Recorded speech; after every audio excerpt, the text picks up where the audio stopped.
Hello students, it's Anuradha ma'am here. Welcome to my YouTube channel Make Concept Easy. आज के video lecture में मैं explain करूंगी historical background.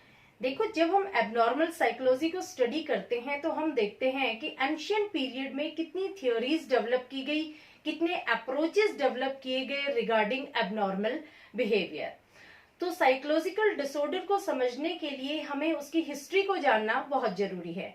तो आज मैं आपको साइकोलॉजिकल डिसऑर्डर की हिस्ट्री एक्सप्लेन करती हूँ। देखो, हिस्टोरिकल बैकग्राउंड को 3 अप्रोचेस में डिवाइड किया है। पहला अप्रोच है super natural and magical forces, दूसरा अप्रोच है बायोलॉजिकल अप्रोच और तीसरा है साइकोलॉजिकल अप्रोच।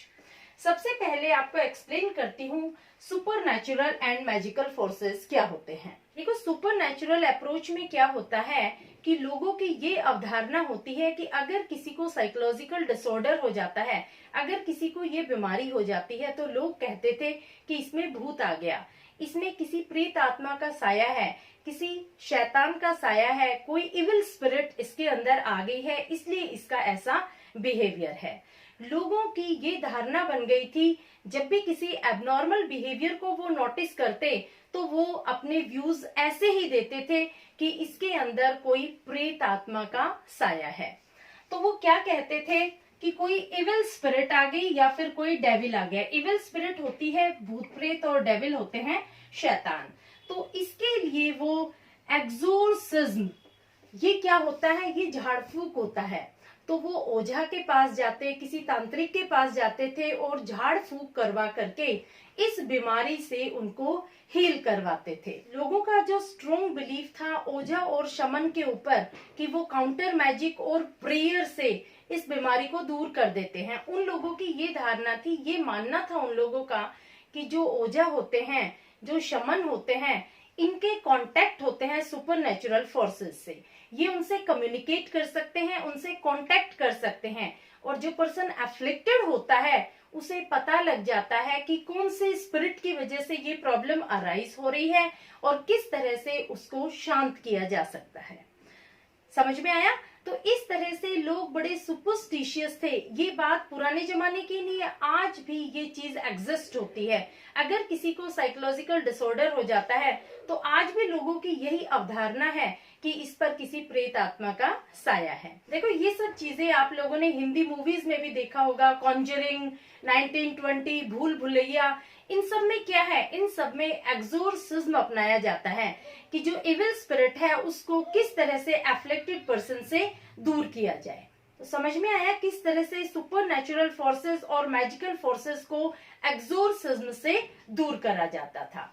अब देखो, इस अप्रोच के बाद दूसरा अप्रोच आता है बायोलॉजिकल अप्रोच। बायोलॉजिकल अप्रोच में लोगों का बिलीफ था कि बॉडी और ब्रेन प्रोसेस ये दोनों एक दूसरे से लिंक्ड हैं। यानी बॉडी और ब्रेन, अगर इन दोनों में प्रॉपर फंक्शनिंग नहीं है तभी एबनॉर्मल बिहेवियर ऑकर होता है। अगर पर्सन का ब्रेन प्रॉपरली फंक्शनिंग नहीं कर रहा है तभी पर्सन स्ट्रेंजली बिहेव करता है और उसका डिस्टर्ब्ड बिहेवियर होता है। तो उन्होंने क्या करा, उन्होंने बायोलॉजिकल प्रोसेस शुरू किया ब्रेन की चेकिंग का। उन्होंने ब्रेन को चेक करना शुरू किया कि ये जो बीमारी होती है ये ब्रेन के डिस्टरबेंस की वजह से होती है, ये ब्रेन की प्रॉपर फंक्शनिंग ना होने की वजह से होती है। अगर ब्रेन के किसी पार्ट में डिसफंक्शनिंग है तब ये बिहेवियर एग्जिस्ट होता है। इसके बाद नेक्स्ट अप्रोच आता है साइकोलॉजिकल अप्रोच। साइकोलॉजिकल अप्रोच में लोगों का बिलीफ था इनएडिक्वेसी के बारे में, in thinking, feeling and perception. उन्होंने कहा कि अगर हमारी सोच में, अगर हमारी फीलिंग में, अगर हमारे परसेप्शन में कोई प्रॉब्लम है तब ये बिहेवियर ऑकर होता है। इसको ठीक किया जा सकता है प्रॉपर काउंसलिंग से। अगर उसको प्रॉपर ट्रीटमेंट के द्वारा उसकी प्रॉब्लम को डायग्नोज किया जाए तो प्रॉपर काउंसलिंग से उसकी प्रॉब्लम हील की जा सकती है। अब देखो, तीनों ही पर्सपेक्टिव, सुपरनेचुरल, बायोलॉजिकल और साइकोलॉजिकल, ये वेस्टर्न सिविलाइजेशन से ऑकर हुए हैं। आपको पता है कि जो साइकोलॉजिकल हिस्ट्री है ये इंडिया में जनरेट नहीं हुई, इसका जो जनरेशन पॉइंट है वो वेस्टर्न सिविलाइजेशन है। तो 3 फिलोसोफर, 3 फिजिशियन जो एंशिएंट फिजिशियन थे, हिपोक्रेट, सोक्रेट और प्लेटो, तीनों ने एक नया अप्रोच डेवलप किया, ऑर्गेनिज्मिक अप्रोच। जो ऑर्गेनिज्मिक अप्रोच है, इसके अकॉर्डिंग जो ह्यूमन का डिस्टर्ब्ड बिहेवियर होता है, जो एबनॉर्मल बिहेवियर होता है, वो रिजल्ट होता है conflict between reason and emotion. Reason और इमोशन क्या होते हैं? देखो, हमारे दिमाग में, हमारे माइंड में दो पोर्शन होते हैं, एक रीजन का, दूसरा इमोशन का। यानी जब भी हम कोई डिसीजन लेते हैं, हम दिल या दिमाग से लेते हैं। रीजन में क्या आता है? हमारी लॉजिकल थिंकिंग आती है, हमारी रीजनिंग आती है, हमारा इंटेलिजेंस आता है। दूसरी तरफ जो इमोशंस हैं, उसमें हमारी फीलिंग्स आती हैं, हमारे थॉट्स आते हैं। तो जब हम इस तरह का कन्फ्लिक्ट देखते हैं अपने दिमाग में, कोई डिसीजन लेते टाइम हम दिल और दिमाग दोनों से सोचते हैं, तब इस तरह का डिस्टर्ब्ड बिहेवियर ऑकर होता है। यानी जब हम प्रॉपरली डिसीजन नहीं ले पाते और कन्फ्लिक्ट हमारे दिमाग में चलता रहता है कि क्या करें, इस काम को ऐसे करें या ऐसे करें, तो हमारा एबनॉर्मल बिहेवियर एग्जिस्ट होगा। Disturbed behaviour is the result of conflict between emotion and reason. अब देखो, बाद में गैलन ने इसको और इलेबोरेट करके 4 ह्यूमर्स के बारे में बताया कि ह्यूमन टेम्परामेंट में 4 ह्यूमर्स होते हैं। कौन कौन से होते हैं? Earth, air, fire and water. इन चारों के कॉम्बिनेशन से बॉडी फ्लूइड बनता है, जिसमें blood, black bile, yellow bile and phlegm, ये चारों चीजें एक बैलेंस में प्रेजेंट होनी चाहिए। अगर इनमें इम्बैलेंस हो जाता है तो इंसान की पर्सनालिटी में एबनॉर्मल बिहेवियर एग्जिस्ट होगा। अगर इनमें इम्बैलेंस हो जाता है तो हमारे बिहेवियर में स्ट्रेंजनेस आ जाएगी, हमारा बिहेवियर एबनॉर्मल बिहेवियर हो जाएगा, क्योंकि blood, black bile, yellow bile और फैल्गम, इन चारों का एक एप्रोप्रिएट अमाउंट में होना बहुत जरूरी है। जिस तरह से इंडियन नोशन में त्रिदोषा में बताया गया है कि वात, पित्त और कफ, ये तीनों ही बैलेंस होने चाहिए। जिसकी पर्सनालिटी में तीनों बैलेंस है, उसका बिहेवियर प्रॉपर होगा। अगर इन तीनों में से इम्बैलेंस हो गया, किसी एक की मात्रा ज्यादा हो जाती है, तो उसका बिहेवियर एबनॉर्मल बिहेवियर हो जाता है। इसके बाद आती है मिडिल एज। देखो, मिडिल एज में जो मेन फोकस किया गया था वो डेमोनोलॉजी और सुपरस्टिशन पर मेन फोकस था। डेमोनोलॉजी क्या होती है? Daemon plus ology. डेमन का मतलब होता है इविल स्पिरिट्स।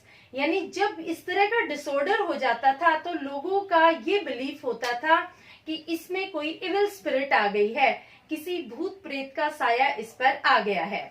ये लोगों का सुपरस्टिशन था, मतलब लोगों की ऐसी सोच बन गई थी, लोग इस तरह से सुपरस्टिशियस हो गए थे कि वो यही अवधारणा रखते थे कि अगर किसी को साइकोलॉजिकल डिसऑर्डर हो गया तो वो मानते थे कि इस पर किसी शैतान का, किसी भूत का, किसी आत्मा का इस तरह से कोई गलत असर हो गया है। जिन लोगों को ये बीमारी होती थी, लोग उन्हें अपनी सोसाइटी से बाहर निकाल देते थे, उनसे बातें भी नहीं करते थे।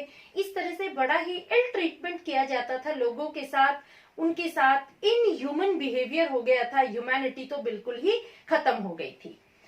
वहां पर सेंट ऑगस्टिन, ये एक प्रीस्ट थे, इन्होंने कहा कि देखो, आप लोग जो इस तरह का बिहेवियर कर रहे हो एबनॉर्मल लोगों के साथ, ये जरूरी नहीं है कि उनके ऊपर किसी प्रेत आत्मा का साया हो सकता है उनकी फीलिंग, उनकी मेंटल एंग्विश या उनके अंदर कोई कंफ्लिक्ट हो सकता है वो अंदर से फ्रस्ट्रेटेड हो, उनको कोई प्रॉब्लम हो, तब वो इस तरह से स्ट्रेंज बिहेवियर कर रहे हैं। सेंट ऑगस्टिन ने लोगों को समझाया कि जो एबनॉर्मल बिहेवियर लोग कर रहे हैं वो उनके किसी बीमारी की वजह से नहीं है, वो भूत प्रेत आत्मा के साये की वजह से नहीं है, वो उनके फ्रस्ट्रेशन की वजह से, जो उनकी सोच फ्रस्ट्रेटेड है, उनको मेंटल पेन है और उनके इंटरपर्सनल कन्फ्लिक्ट है, इसलिए उनका ये स्ट्रेंज बिहेवियर है। जो एबनॉर्मल बिहेवियर आप लोग देख रहे हैं, ये किसी इंटरपर्सनल कन्फ्लिक्ट का कारण हो सकता है, किसी फ्रस्ट्रेशन का कारण हो सकता है।